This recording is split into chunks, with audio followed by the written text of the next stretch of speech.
Bagaimana rasanya ketika orang yang kau percaya sebagai saudara sendiri justru menusukmu dari belakang? Bukan hanya merebut perhatian suami, tapi juga berani tidur di tempat tidurmu, di kamarmu, saat kamu hanya keluar sebentar. Aku tidak akan pernah lupa malam itu, dan aku tahu kisah ini harus disaksikan semua orang. Namaku Anjani. Usia pernikahanku baru 3 tahun saat semuanya mulai berubah.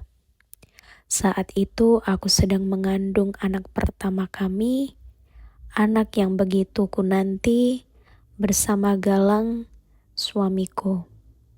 Sepupuku, Vira, datang dari luar kota dengan alasan ingin mencari kerja di Jakarta. Ibuku memintaku menampungnya sementara waktu.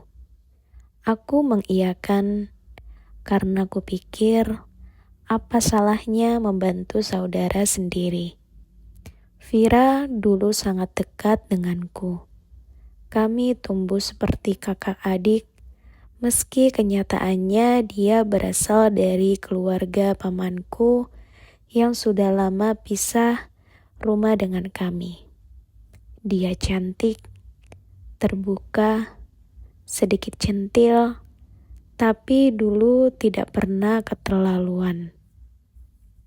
Sampai dia tinggal di rumahku, awalnya biasa saja, tapi perlahan aku merasa ada yang berbeda. Galang mulai lebih sering di rumah, tidak seperti biasanya.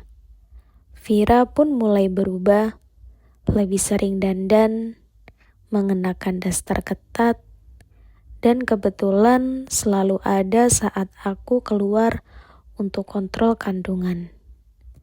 Aku mencoba menepis pikiran buruk itu.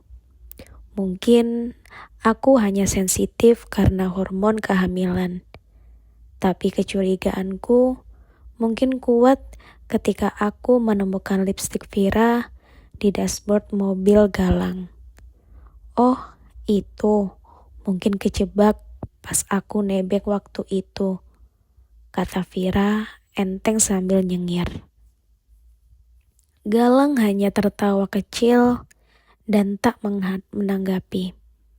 Hatiku mulai tak tenang, tapi aku masih mencoba percaya. Hari-hari berlalu, aku merasa semakin dijauhkan dari rumahku sendiri. Vira dan Galang makin dekat, terlalu dekat.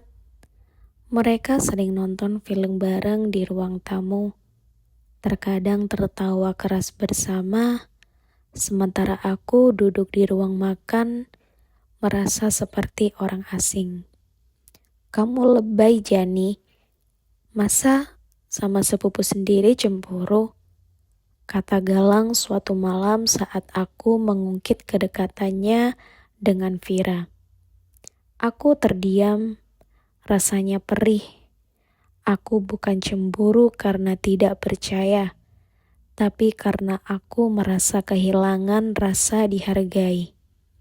Aku istri, aku mengandung, tapi aku seperti bayangan di rumahku sendiri.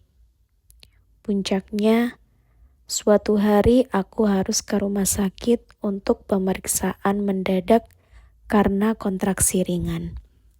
Aku pergi dengan sopir. Aku memberitahu Galang, tapi dia tidak menjawab. Saat pulang, aku tidak bisa membuka pintu kamar. Terkunci dari dalam. Kupanggil-panggil Galang, tak ada jawaban. Lalu ku dengar suara itu, tawa lirih dan bisikan. Aku gemetar. Aku ambil kunci duplikat dari laci dapur. Pintu kamar terbuka perlahan. Lampu kamar padam, tapi sinar dari luar jendela cukup menerangi bayangan tubuh 2 orang di atas ranjang. Mereka, Galang dan Vira. Di tempat tidurku, dalam posisi yang tak terbantahkan. Aku mematung, nafasku tercekat, dunia runtuh. Galang bangun tergagap. Vira menutupi tubuhnya dengan selimut. Aku tak berkata apa-apa. Tak bisa. Tubuhku terlalu lemas untuk berteriak. Hatiku terlalu hancur untuk menangis. Jani, ini aku bisa jelaskan, kata Galang dengan panik. Aku tidak peduli. Aku hanya berbalik dan keluar.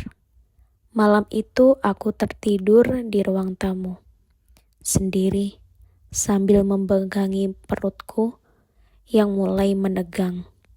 Bayiku menedang pelan, seolah bertanya, apa yang sedang terjadi, Ibu? Besok paginya Galang mencoba bicara, aku menolak. Vira menghilang entah kemana, mungkin tahu diri, atau malah lari karena ketakutan. Tapi tidak ada yang bisa menghapus apa yang sudah kulihat. 2 minggu kemudian aku pindah ke rumah orang tuaku. Tak bicara sepatah kata pun ke Galang. Dia mencoba datang, minta maaf, menangis, bersujud, tapi aku hanya menatapnya dengan kosong. Kamu tidur dengan sepupuku di kamar kita, saat aku sedang mengandung anakmu. Apa yang harus aku maafkan, Galang? Dia tak bisa menjawab. Aku melahirkan dalam tangis, bukan karena sakit, tapi karena tidak ada tangan Galang yang kugenggam di sana. Ayahku yang menemaniku, bayiku lahir dengan sehat, perempuan ku beri nama Nayaka, artinya cahaya. Setelah kelahiran Nayaka, Galang datang lagi, membawa surat cerai yang sudah kutandatangani sebulan lalu. Aku bertanggung jawab untuk anak kita. Tapi aku tahu, aku tak pantas lagi bersamamu, katanya lirih. Aku hanya mengangguk. Tak ada lagi air mata, hanya tekad. Tekad untuk hidup, untuk menjadi ibu, untuk tidak membiarkan satu dalam menghancurkan seluruh hidupku. Vira, dia tak pernah muncul lagi. Kabar terakhir yang ku dengar, dia bekerja di tempat karaoke. Entahlah, bagiku dia sudah mati sejak malam itu. Dan Galang, dia tetap ayah dari anakku. Tapi bukan lagi suamiku. Dan aku adalah wanita yang pernah dikhianati, tapi tidak akan pernah dikalahkan. Terima kasih sudah menyaksikan cerita ini sampai sini. Kalau kamu pernah merasa dikhianati oleh orang yang kamu percaya, atau pernah merasakan luka yang mendalam dalam hubungan, jangan simpan sendiri. Cerita ini untuk kamu. Dukung channel ini dengan menekan subscribe, like, dan tuliskan pendapatmu di kolom komentar. Satu dukungan darimu sangat berarti agar kami bisa terus menghadirkan kisah nyata yang menggugah hati dan membuka mata.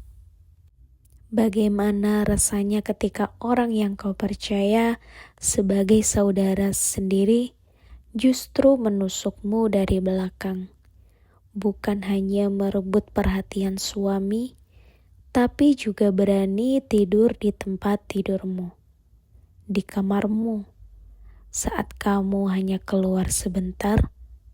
Aku tidak akan pernah lupa malam itu, dan aku tahu kisah ini harus disaksikan semua orang.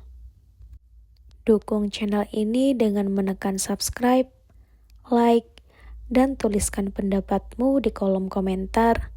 Satu dukungan darimu sangat berarti agar kami bisa terus menghadirkan kisah-kisah yang nyata yang menggugah hati dan memberi pembelajaran hidup untuk kita dan terus untuk membuka mata.